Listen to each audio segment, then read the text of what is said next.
Judge number 3, Elmer Mago. Our official timekeeper for this last in the final bout of this Barangatan 2025, honored by Sir John Poe, the Pogi of Motor. All set, let's go! The main event of the evening, Michael Nicolas on blue and red corner, Magbago Proprietary. Pakpakana! Yari ka dyan, tamaan ka lang yan ng sulit. Up! Up! Matamaan. Lang! Aray ko po! Lang! Aray ko po! Pag ikaw tinamaan yan, sigurado. Lang! Aray ko po! Pag ikaw tinamaan talaga yan, sigurado talaga. Tulog! Tulog! Bukat mo lang! Prostrate mo! Pag ikaw tinamaan, hindi sigurado ka talaga, nagbabagsak talaga.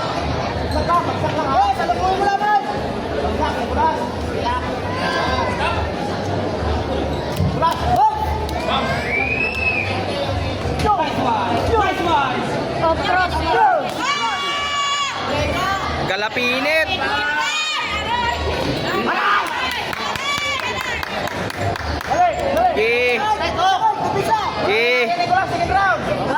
Sige lang.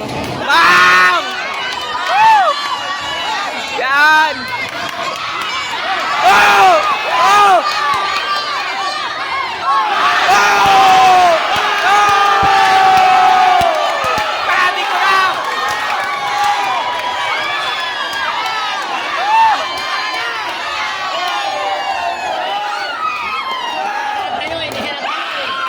Kala mo ah.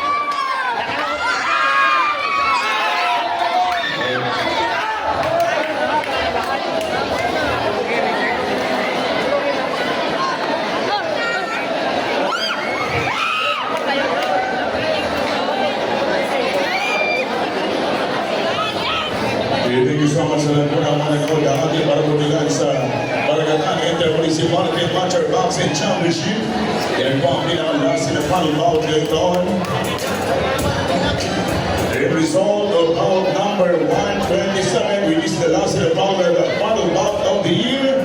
Ladies and gentlemen, result, referee stop contest outlast with 1 minute and 37 from the very beginning round. Winner and the champion, from Taytay, Jake Ian Magbanwa! Congratulations, Congratulations! I-prepare na po yung ating mga gold medalist para sa ating pong awarding. Dahil gagamitin po ating venue, kaya magmamadali tayo para sa awarding ceremony ng ating pong mga gold medalists. In behalf ng ating pong provincial government of Palawan, headed by Governor Dennis